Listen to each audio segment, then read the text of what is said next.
Pen drive ಬಲೆಯಲ್ಲಿ ಸಿಕ್ಕಾಕೊಂಡು ಒದ್ದಾಡ್ತಾ ಇದ್ದಾರೆ ಸಂಸದ ಪ್ರಜ್ವಲ್ ರೇವಣ್ಣ, ಜೊತೆಗೆ ಅವರ ತಂದೆ ರೇವಣ್ಣ ಅವರು ಕೂಡ.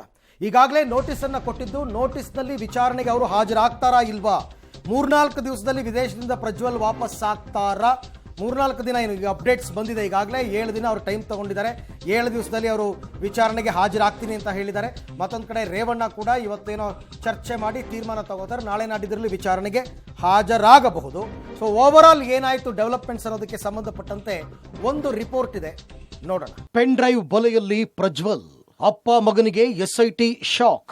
ದೇಶಾದ್ಯಂತ ಸಂಸದ ಪ್ರಜ್ವಲ್ ರೇವಣ್ಣ ಪೆನ್ ಡ್ರೈವ್ ಪ್ರಕರಣ ಭಾರೀ ಸದ್ದು ಮಾಡ್ತಾ ಇದೆ. ಹೊಳೆನರಸೀಪುರ ನಗರ ಪೊಲೀಸ್ ಠಾಣೆಯಲ್ಲಿ ಸಂತ್ರಸ್ತೆ ನೀಡಿರುವ ದೂರನ್ನು ಆಧರಿಸಿ ಇದೀಗ ಪ್ರಕರಣದ A1 HD ರೇವಣ್ಣ ಹಾಗೂ A2 ಪ್ರಜ್ವಲ್ ರೇವಣ್ಣಗೆ ಎಸ್ಐಟಿ ನೋಟಿಸ್ ಅನ್ನ ಜಾರಿ ಮಾಡಿದೆ. ಖುದ್ದು ವಿಚಾರಣೆಗೆ ಹಾಜರಾಗುವಂತೆ ಸೂಚನೆ ಕೊಟ್ಟಿದೆ. ಆದರೆ ಸದ್ಯ ಪ್ರಜ್ವಲ್ ವಿದೇಶದಲ್ಲಿ ಇರೋದ್ರಿಂದ ವಿಚಾರಣೆಗೆ ಹಾಜರಾಗುವುದು ಡೌಟ್ ಎನ್ನಲಾಗ್ತಾ ಇದೆ. ನಾಳೆ ಅಥವಾ ನಾಡಿದ್ದು ರೇವಣ್ಣ ತನಿಖೆಗೆ ಹಾಜರಾಗುವ ಸಂಭವ ಇದೆ.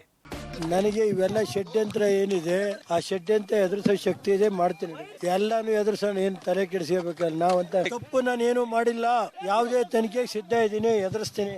ಇದೆಲ್ಲ ಸುಳ್ಳಿನ ಆರೋಪ ಎಲ್ಲ, ಅದ್ರ ಬಗ್ಗೆ ಇವತ್ತೇನು ಮಾತಾಡಲ್ಲ ನಾನು. ಅದೇನಿದ್ರು 4-5 ದಿನದಲ್ಲಿ ವಿದೇಶದಿಂದ ಪ್ರಜ್ವಲ್ ವಾಪಸ್. ರೇವಣ್ಣಗೆ ಗೌಡರ ಕುಟುಂಬದಿಂದಲೇ ಸಲಹೆ. ಪೆನ್ ಡ್ರೈವ್ ಕೇಸ್ ರಾಡಿ ಜೋರಾಗ್ತಾ ಇದ್ದಂತೆ ವಿದೇಶದಿಂದ ಪ್ರಜ್ವಲ್ ಕರೆಸಿಕೊಳ್ಳೋದಕ್ಕೆ ದೇವೇಗೌಡರ ಕುಟುಂಬ ರೇವಣ್ಣ ಮೇಲೆ ಒತ್ತಡ ಹೇರಿದೆ. ಈಗಾಗಲೇ ದೇಶಾದ್ಯಂತ ಪೆನ್ ಡ್ರೈವ್ ಪ್ರಕರಣ ಕೋಲಾಹಲ ಎಬ್ಬಿಸಿದೆ. ಈ ಪ್ರಕರಣವನ್ನ ಎಳೆದಷ್ಟು ಸಮಸ್ಯೆಯೇ ಜಾಸ್ತಿ. ಕಾನೂನು ಪ್ರಕಾರ ಪ್ರಜ್ವಲ್ ರೇವಣ್ಣ ಕೇಸ್ ಎದುರಿಸಲಿ, ಏನಾಗುತ್ತೋ ಅದು ಆಗಲಿ, ಆದಷ್ಟು ಬೇಗ ಮಗನನ್ನ ವಾಪಸ್ ಕರೆಸ್ಕೊ ಅಂತ ರೇವಣ್ಣಗೆ ಗೌಡರ ಕುಟುಂಬ ಸಲಹೆ ನೀಡಿದೆ ಎನ್ನಲಾಗಿದೆ. ಹೀಗಾಗಿ 4-5 ದಿನ ಅಂದ್ರೆ ಮೇ 5 ಅಥವಾ 6ರಂದು ವಿದೇಶದಿಂದ ಪ್ರಜ್ವಲ್ ವಾಪಸ್ ಆಗುವ ನಿರೀಕ್ಷೆ ಇದೆ. ಎಸ್ಐಟಿ ಮುಂದೆಯೂ ವಿಚಾರಣೆಗೆ ಹಾಜರಾಗುವ ಸಾಧ್ಯತೆಯೂ ಇದೆ ಅಂತ ತಿಳಿದು ಬಂದಿದೆ. ಪೆನ್ ಡ್ರೈವ್ ಸಂಕಷ್ಟದಿಂದ ಪಾರಾಗಲು ದೇವರ ಮೊರೆ. ಹೊಳೆನರಸೀಪುರದ ಮನೆಯಲ್ಲಿ HD ರೇವಣ್ಣ ಹೋಮ. ಇನ್ನು ಪೆನ್ ಡ್ರೈವ್ ಸಂಕಷ್ಟದಿಂದ ಪಾರಾಗಲು ರೇವಣ್ಣ ದೇವರ ಮೊರೆ ಹೋಗಿದ್ದು, ಹಾಸನದ ಹೊಳೆನರಸೀಪುರದ ನಿವಾಸದಲ್ಲಿ ಹೋಮ ಹವನ ನಡೆಸಿದ್ದಾರೆ. ಮನೆ ದೇವರು ದೇವೇಶ್ವರ, ಮಾವಿನಕೆರೆ ಬೆಟ್ಟದ ರಂಗನಾಥಸ್ವಾಮಿ, ಹೊಳೆನರಸೀಪುರದ ಲಕ್ಷ್ಮೀ ನರಸಿಂಹಸ್ವಾಮಿಗೆ ವಿಶೇಷ ಪೂಜೆ ಸಲ್ಲಿಸಿ ಹೋಮದಲ್ಲಿ ರೇವಣ್ಣ ತೊಡಗಿದ್ರು.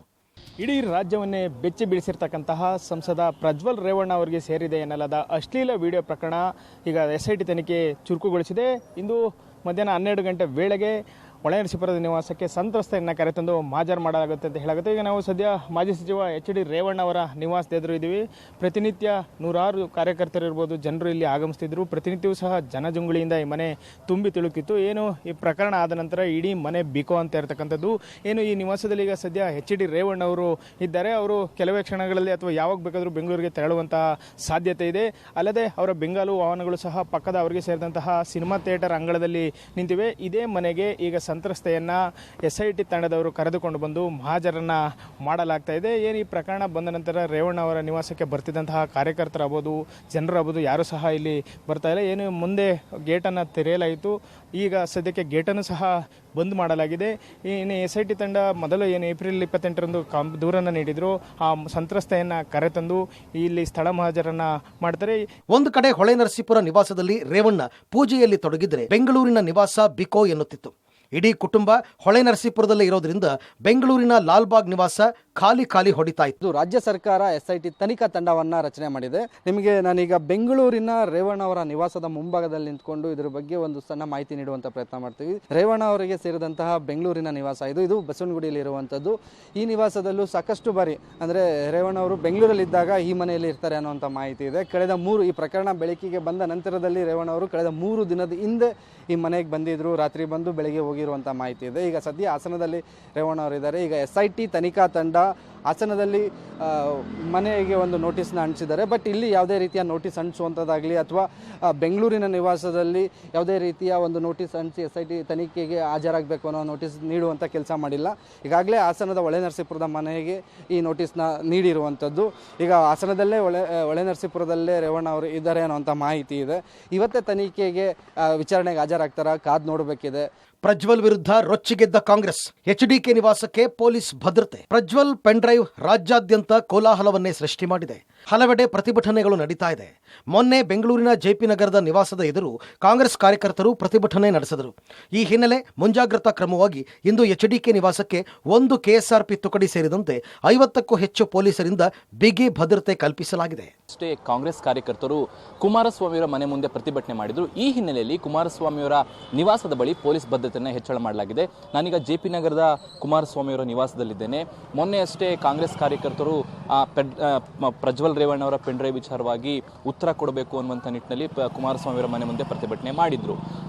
ಆ ವಿಚಾರವಾಗಿ JDSನ ನಾಯಕರು ಪೊಲೀಸ್ ಕಮಿಷನರ್ಗೆ ದೂರನ್ನು ಕೊಟ್ಟಿದ್ರು. ಮಾಜಿ ಪ್ರಧಾನಿಗಳು ಮತ್ತು ಕುಮಾರಸ್ವಾಮಿಯವರ ಮನೆ ಮುಂದೆ ಪ್ರತಿಭಟನೆ ಮಾಡುವಂಥದ್ದು ಸರಿಯಲ್ಲ, ಅವ್ರ ವಿರುದ್ಧ ಕ್ರಮ ತೆಗೆದುಕೊಳ್ಬೇಕು ಅಂತ.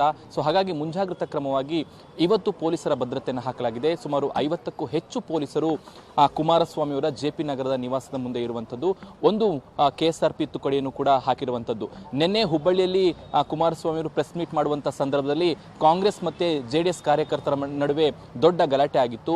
ಸೊ ಮುಂದುವರೆದ ಭಾಗವಾಗಿ ಇವತ್ತು ಕೂಡ ಏನಾದರೂ ಅಹಿತಕರ ಘಟನೆಗಳು ನಡೀಬಹುದು ಅನ್ನುವಂಥ ನಿಟ್ಟಿನಲ್ಲಿ ಮುಂಜಾಗ್ರತಾ ಕ್ರಮವಾಗಿ ಪೊಲೀಸ್ ಭದ್ರತೆಯನ್ನು ನಗರ ಪೊಲೀಸ್ ಆಯುಕ್ತರು ಹಾಕಿರುವಂಥದ್ದು. ಈಗಾಗಲೇ ಕುಮಾರಸ್ವಾಮಿಯವರು ಜೆಪಿ ನಗರದ ನಿವಾಸದಿಂದ ಹೊರಗಡೆ ಹೋಗಿದ್ದಾರೆ, ಬಿಡದಿ ನಿವಾಸಕ್ಕೆ ಹೋಗಿದ್ದಾರೆ ಅನ್ನುವಂಥ ಮಾಹಿತಿಗಳು.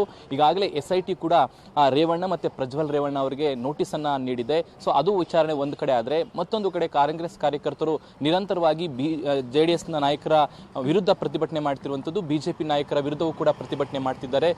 ಈ ಒಂದು ಪ್ರಕರಣಕ್ಕೆ ಸಂಬಂಧಪಟ್ಟಂತೆ BJP ಮತ್ತು JDS ನಾಯಕರು ಮಾತಾಡಬೇಕು, ಉತ್ತರ ಕೊಡಬೇಕು ಅನ್ನುವಂಥ ನಿಟ್ಟಿನಲ್ಲಿ. ಸೊ ಈ ರೀತಿಯಾದಂತಹ ಗೊಂದಲಗಳು, ಪ್ರತಿಭಟನೆಗಳು ಮತ್ತೆ ಆಗಬಹುದು ಅನ್ನುವಂಥ ನಿಟ್ಟಿನಲ್ಲಿ ಪೊಲೀಸ್ ಭದ್ರತೆಯನ್ನು ಹೆಚ್ಚಳ ಮಾಡಿರುವಂಥದ್ದು. ಒಟ್ಟಾರೆಯಾಗಿ ಕುಮಾರಸ್ವಾಮಿ ಮತ್ತು ದೇವೇಗೌಡರ ನಿವಾಸದ ಬಳಿ, ಬೆಂಗಳೂರಿನ ನಿವಾಸದ ಬಳಿ ಹೆಚ್ಚುವರಿ ಪೊಲೀಸ್ ಭದ್ರತೆಯನ್ನು ಹಾಕಿ ಯಾವುದೇ ರೀತಿಯಾದಂತಹ ಅಹಿತಕರ ಘಟನೆಗಳು ನಡೀಬಾರದು ಅನ್ನುವಂಥ ನಿಟ್ಟಿನಲ್ಲಿ ಪೊಲೀಸ್ ಇಲಾಖೆ ಕ್ರಮಗಳನ್ನು ತೆಗೆದುಕೊಂಡಿದೆ.